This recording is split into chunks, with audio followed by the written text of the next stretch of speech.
Assalamu alaikum, everyone. So, just came back, so I'm going to record the lecture. So, here we go. So, we were going to solve, as we said, this lecture is being recorded for my one-on-one students. We were supposed to solve one of the papers, so I will solve it. Please go through it, check it yourself. Okay, compare it with my solution. Okay, so this was, we are planning to do, let me just open up in a PDF editor so that I can just type in the answers and I'll discuss it with you as much as I can. Okay. Now remember one thing, as far as your new syllabus is concerned, for 2022, in paper 2, you will not be asked to write the code in Python. You will just be asked to write the code in pseudocode. The reason why is they've shifted all that to P4. But the reason why I would insist that you keep on practicing the Python parts as well, because they will eventually help you for P4. So I will not give you in your final exams, okay? But this is really going to help you. So we should be doing the past papers, all of them. So this is the one. Let's start doing it. Okay, so a farm has a number of greenhouses used to grow vegetables. Each greenhouse has a different identification number. A program is needed to store temperature information for each greenhouse throughout the day. Give a suitable identifier name for each of the data items. The temperature inside the greenhouse, well, we just have to give appropriate names to that. The temperature inside the greenhouse, the temperature outside the greenhouse identification number. Okay, so obviously we can name it greenhouse inside temperature, or we can simply name it as greenhouse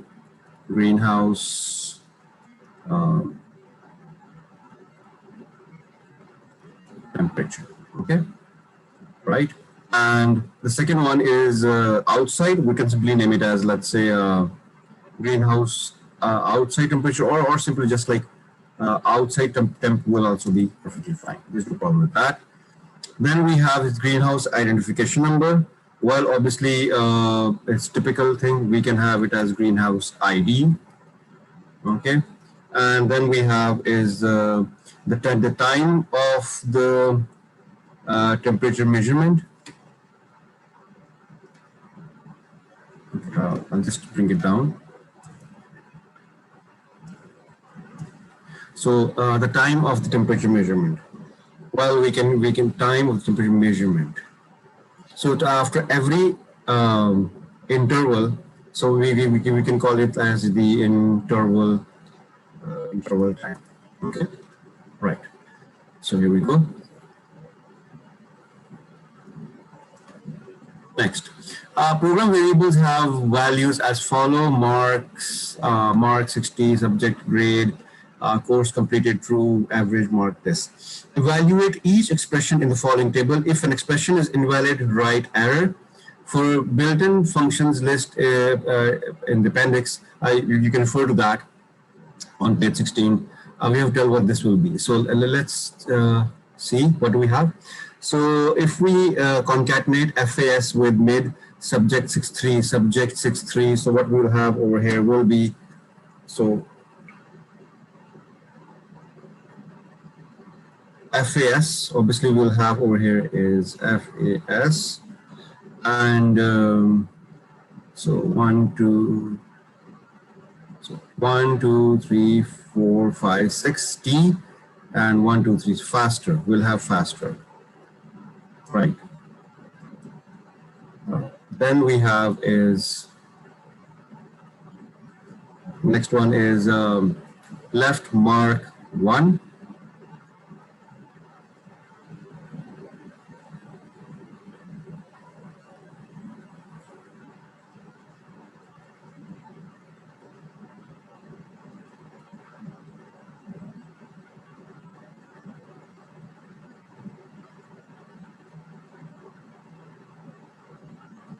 Yeah, basically what will happen over here is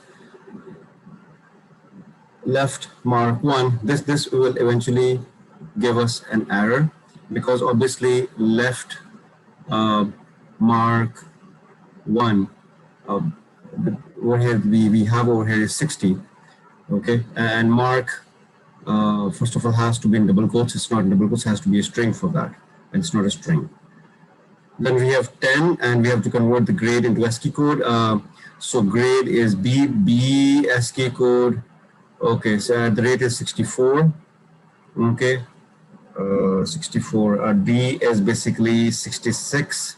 So if we add 10 to it, this will be 76, right? 76, right? You can refer to the appendix and you okay over there you'll find it. The average mark multiplied by 2. Okay, so I will need a calculator for this, and obviously I can. So we have over here is average mark was 49.5. So 49.5 multiplied by 2 is basically 99 and 3. So the modulus in this case will be 0, right? Because since it's 3, right? Okay, 99. So 3 multiplied by 33 is 99. So there is no remainder. So modulus is 0, right? Course completed is true, and mark is greater than or equal to 60. So mark is 60, so eventually obviously this will be true. So this true and true is true. Both statements tend to be true, right? Programming languages support different data types. Give an appropriate data type for each of the variables from part A. Okay, now we just have to write the appropriate data type of that. Well, as far as your mark is concerned, well, mark will, since it was not double quotes, it will be an integer. Okay, your subject will be a string. Okay, the grade that we had over there, just one second.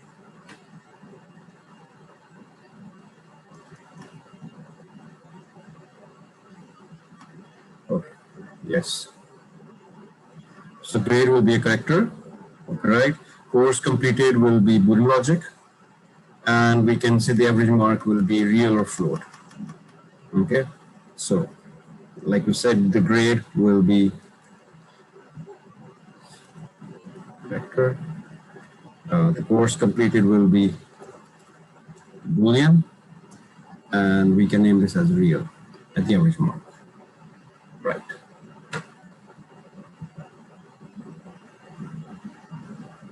The following is a function design in pseudocode. Line numbers are given for reference only.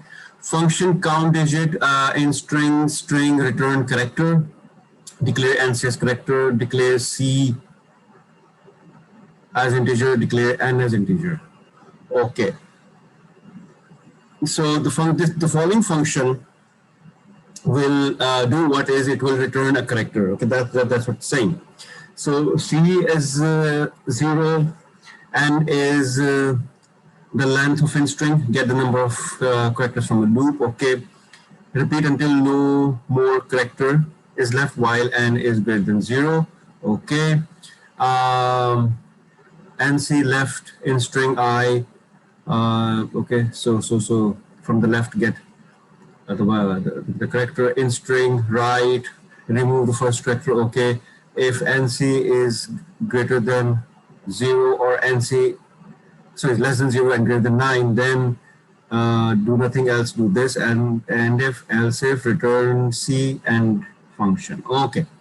The pseudocode includes features that make it easier to read and understand. State 2 features for that. Well, it's a very typical question. I'm not typing it down. I can just discuss it with you, and I'm pretty sure you know it, because this question comes everywhere. Obviously, as far as the pseudocode includes features that make it easier to read and understand. Well, we know that in pseudocode, you have the keywords, and the keywords that we have are always in capital. They're always in capital form. That's the first feature that we have. Then we have is comments. Comments will basically help us to understand the coding. So it's a very good way to explain it. State 2 additional features that could be used to make the pseudocode easier to read and understand. Okay, state additional features that could make it easier to read and understand. Okay, obviously for understanding, indentation is one of the most priority things that one should have, because if you have multiple if conditions, you will be able to understand easily with indentation. Okay, and obviously another feature that we could talk about is giving your functions, your variables that you're using, give them proper meaningful names. That's another way that we could make it much more easier for anyone to understand that. Study the function count digit, identify the features of the function in the following table. Okay, the line number containing an example of assignment statement. I have to go back and forth for this.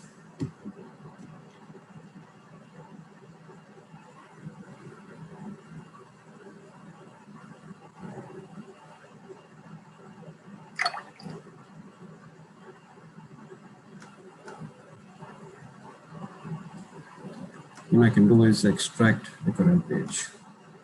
Yeah, I can just bring it here. I don't have to go here and there again and again. Right. So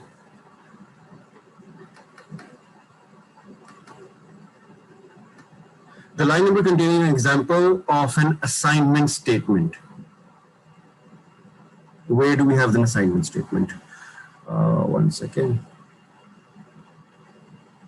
As you can see over here, the entire code. Yeah, we have the assignment statement at line number 8.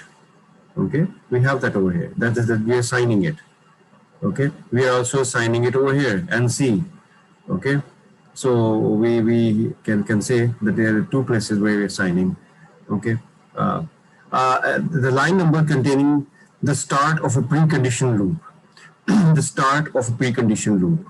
Okay, yeah, here while n is greater than this precondition. Precondition loop is when the condition comes before post condition, where the condition comes afterward. Like do while is your post condition. A line number containing the end of a precondition loop. Okay, so the line at the end of the precondition loop basically is your and while, which is 24. So line 24. Okay, a line number containing the start of a selection statement. A line containing the start of the selection statement. Okay, here we have is line 17 if statement. Okay, the number of parameter passed to the left function. The number of parameter passed to the left function. Two functions, in string and one. So there are two are being passed. The Boolean operator used. Okay, the Boolean operator used. What Boolean operator is being used over here?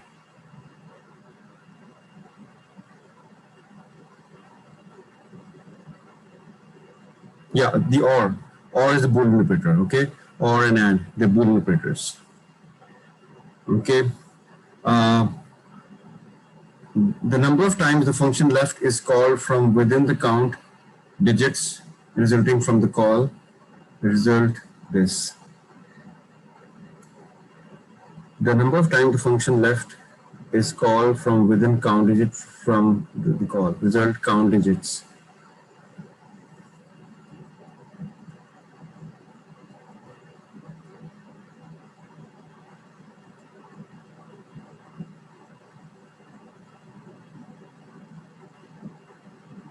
So what's happening over here is we have count digit in string, and what's happening is in string basically is being called how many times. Okay, but we have to refer to this in this case, how many times. So obviously if we have to extract one by one, so you have 1, 2, 3, 4, 5, 6. So the number of characters that you have within this count digits, this is the number of time it will be called. So which is 6. Okay, the answer to all this will be 6. I hope you got this point, because this is a sample for which they're asking you. If you use the left function, how many times we have to call every time to extract the particular character. So we have to call it 6 times. The number of local variables that we have. So I have over here is 1 is this one. Okay, so local variables. Yeah, we have NC, C, and N. So we have 3 variables. Yeah, that's pretty simple. There is a mistake in the pseudocode that would produce a data type mismatch. A data type mismatch. Data type mismatch simply means that somewhere wrong data type has been assigned within the declaration of the function initially when we're declaring it, or maybe somewhere in the declaration of the variable, there is a mismatch with data type. That's what they're referring to. So we have to describe this mistake. So if you would have clearly seen over here is, we have the function this returns character, okay, and it should be returning a character. So I say return C. So this basically should be returning a character. And here I say return C. When I go here, when I say C is that C is an integer. So C should not be an integer. Okay, C should be a character. Yeah, I hope you get the point. Okay, so we return a character, and when we come over here, that what are we returning is C, and we look over here, we see that declare C is not a character, it's an integer. So that's probably the mistake that they are referring to. Lines 17 to 22 of the pseudocode could be written in a simplified form. Rewrite the lines in a simplified form. Okay, the simplified form. So 17 to 22. If or if this, we could have simply written this as and. I don't know why they've used or. It could have been written as if number is greater than equal to 0 and number is less than equal to 9. Then we can say is this. So we don't need to use all this, and then end if. So the only way we can simplify this is by this. I don't see any other way.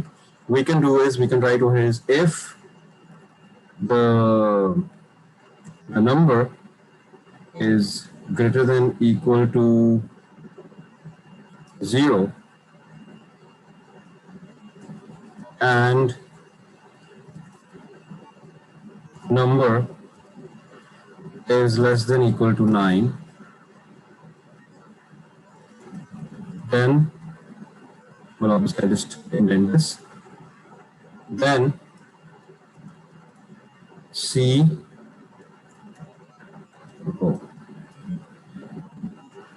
plus 1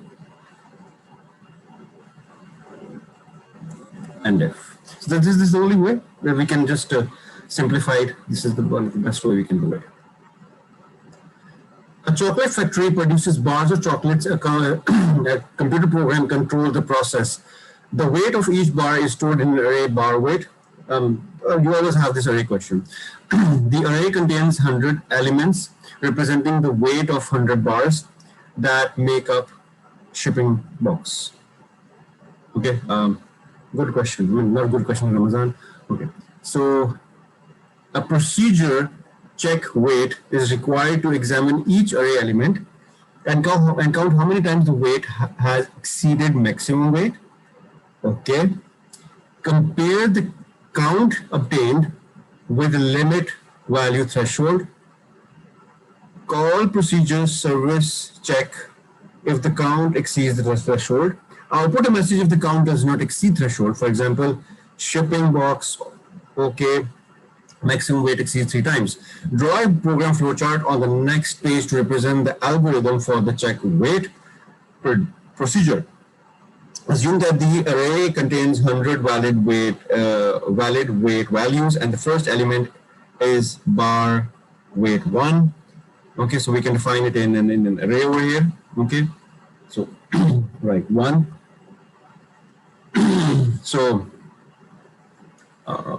maximum weight threshold and bar weight are global variables.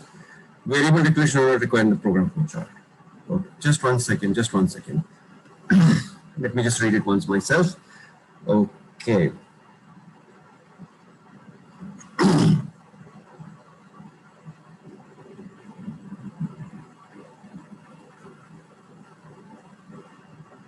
So if the count, compare the count obtained with the limit at threshold.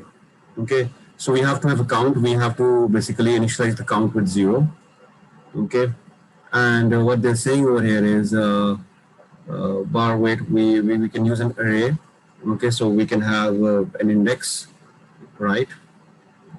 Okay, 100. So we can initialize the index, right? We have over here is they're saying is that if the bar weight basically we will compare every like index 1, 2, 3, 4 if for every like in the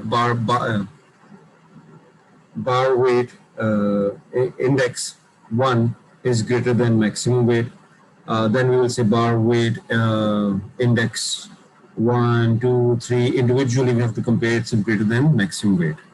Okay, this is what we have to have in mind. Okay, if bar weight is greater than, then obviously we will say is count. We will increment the counter, and if it's no, we will say is um, we have to see that have we reached the index 100. If we have reached the index 100, then obviously we will say is count greater than threshold. Yes, right, limit value threshold. Okay, if no, we will say output shipping, we will ship it out. Okay, right, this is what is coming in my mind.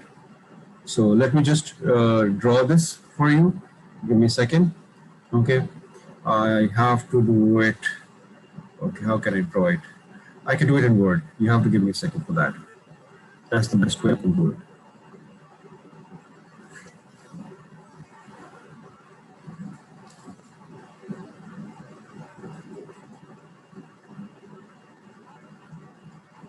Okay, you know what, I'll just draw this, I'll make it, and then I'll explain it. I'll just pause it for a while because the recording becomes very heavy. Because this will just take me 5 minutes to record, so I don't want to make the video really heavy. I'm just going to pause the recording. So over here, what I've done is I have actually drawn this. I've opened it up. Previously, I did solve it with some other class. So in order to just to save time. So here we go. We have the start. Then we have count initialized with 0. Then we have index as 1. Okay, and we have is like I just told you, if the bar weight index, which is 1, 2, 3, 4, 5, if it's 1 till 100, we will see 1 till 100. This is why we initialize with 1. If it's greater than maximum weight, if it is greater than maximum weight, then we'll count. We'll count how many bars are greater than the maximum weight. No, if it's not, then we have to see is the index 100.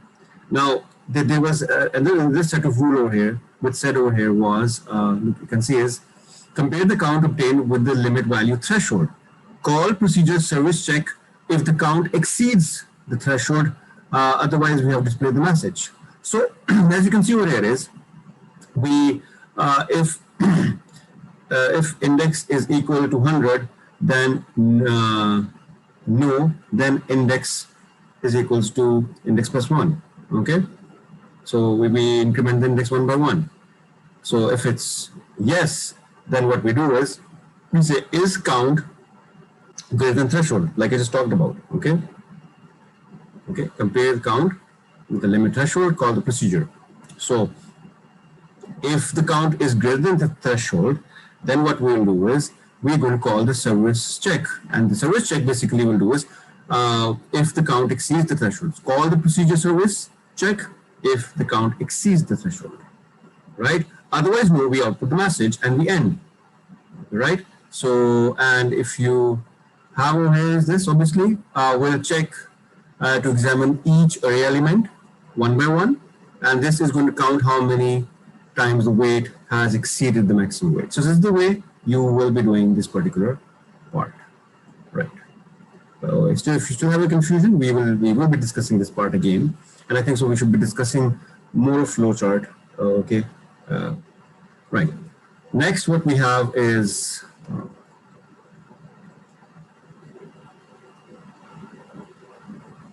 right. So over here is the structure chart shows part of the design of a program for an online shopping system. We have process basket, discard basket, remove an item. Okay, process going on. Change item quantity.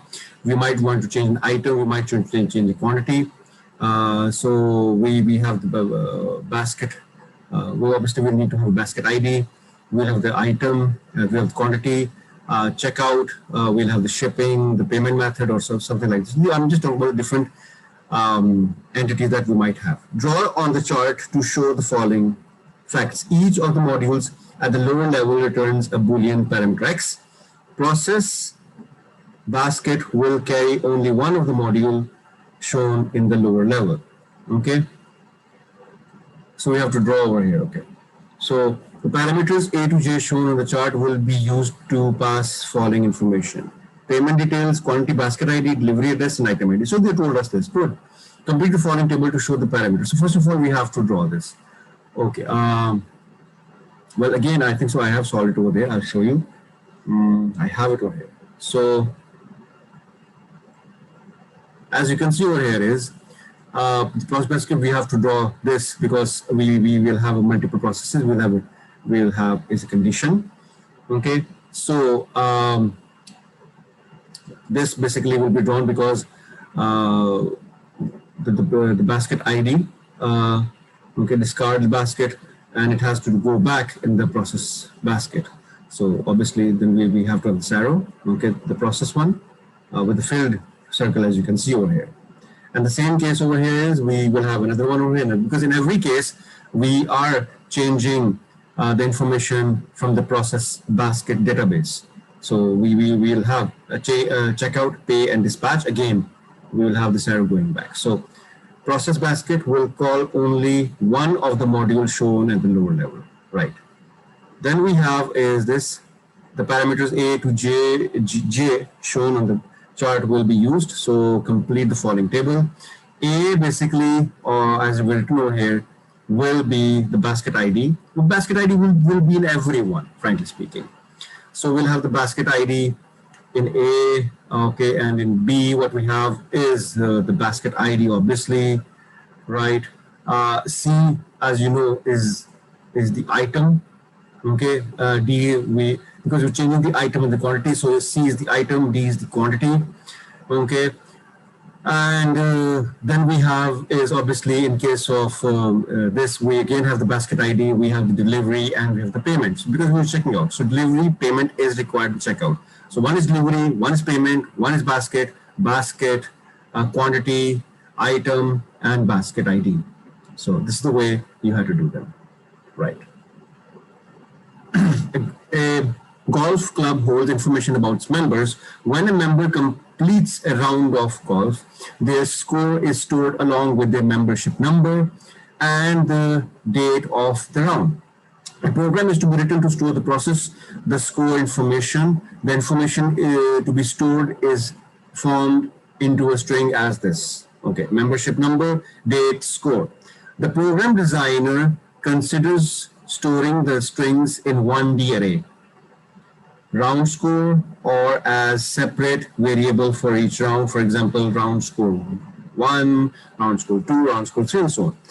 So describe two advantages of storing the strings in 1D array rather than separate variables.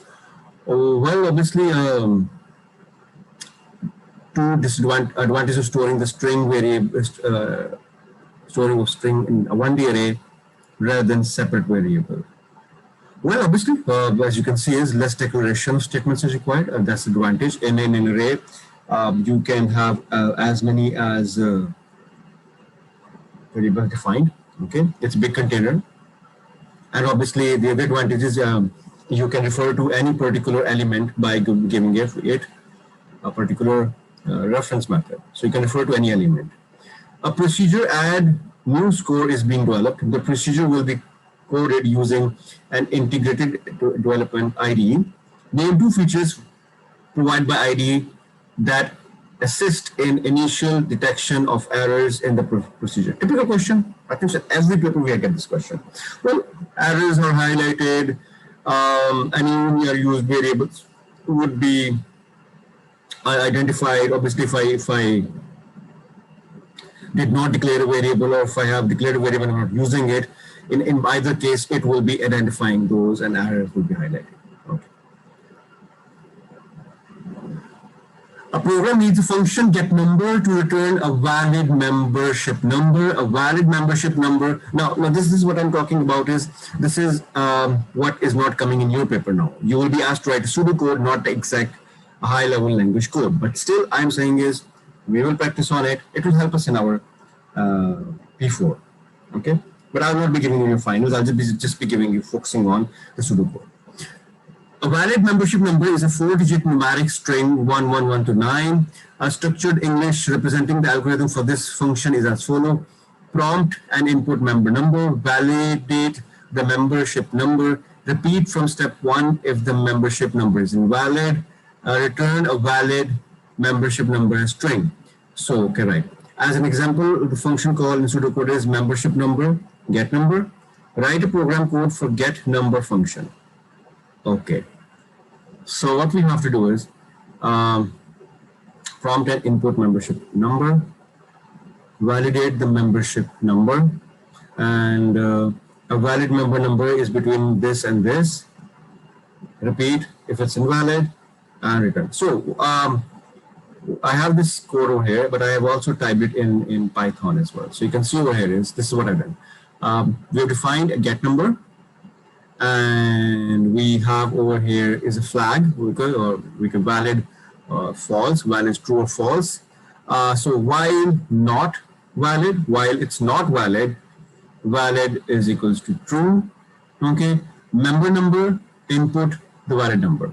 So if member number is greater than this or member number is less than this, valid is equals to false, return string member number. So this is the way we will do this particular part. Okay, this part I'm referring to. I'm sorry, this one, right? So here's the code. I'm sure it's pretty easy to understand. So what will happen is we will first of all check that is it valid or not. If it's not valid, it will obviously do is first of we will ask to enter valid.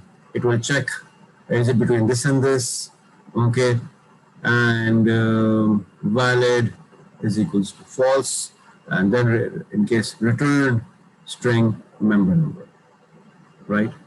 The next part that we have is again. I'll just show you the solution to it. Okay, probably you've read this.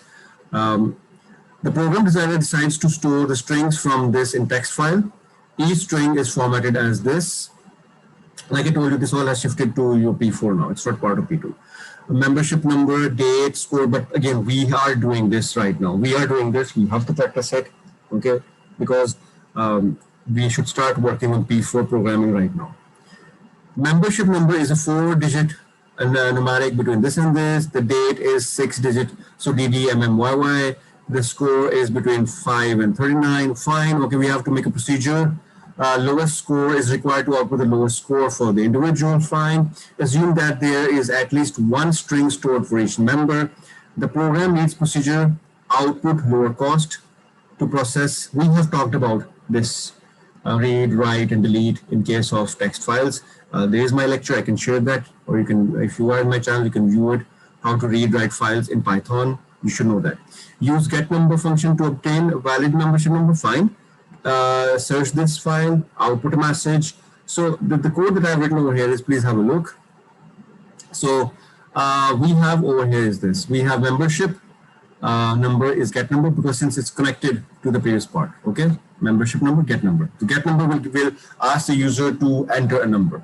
File, open file. This file is there where are all our membership information, the date, the number, and the score is being saved. So first we have our 4 digits for our membership number, and then we have the date as 6 digits, DDMMYY, and the last 2 digits are for the score. So this is the sequence of now of the digit that we're talking about. Lowest score is equals to 100. File data, file dot read line. That's how we can. This is what we use line by line to read data from. Okay, so this is the script that we use. File data, file dot read line, one by one to read all the lines.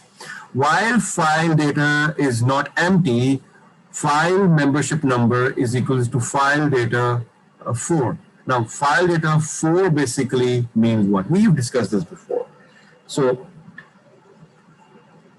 the first 4, if I want the membership number, how do I extract the membership number? I would obviously use is :4.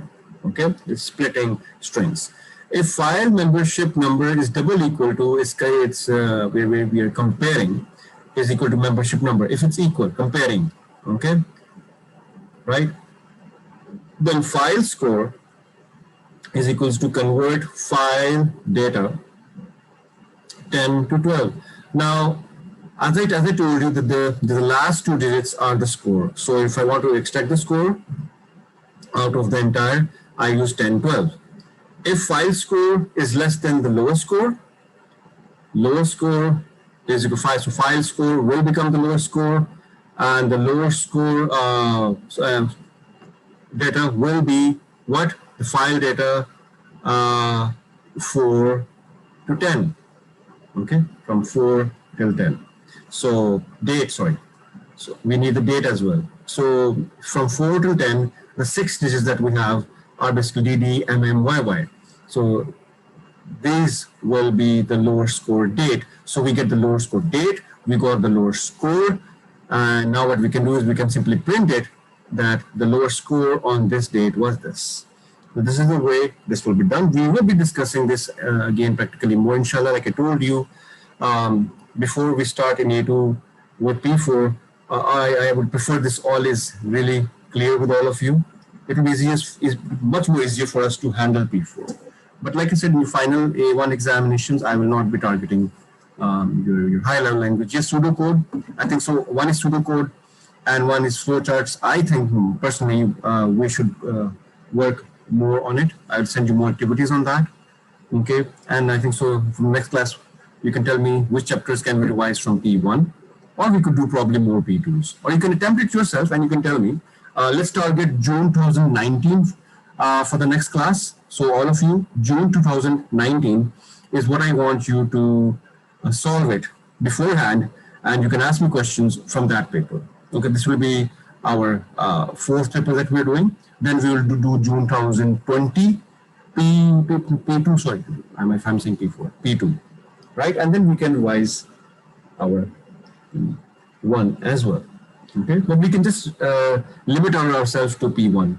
Which chapters are bothering. We obviously cannot revise each and every. So okay, fine. Let's see you on Monday, all of you. Please note down any question queries still you have in this particular paper that I've discussed. Note them down. And initially in the class on Monday, we can obviously discuss them again. Okay, see you all of you.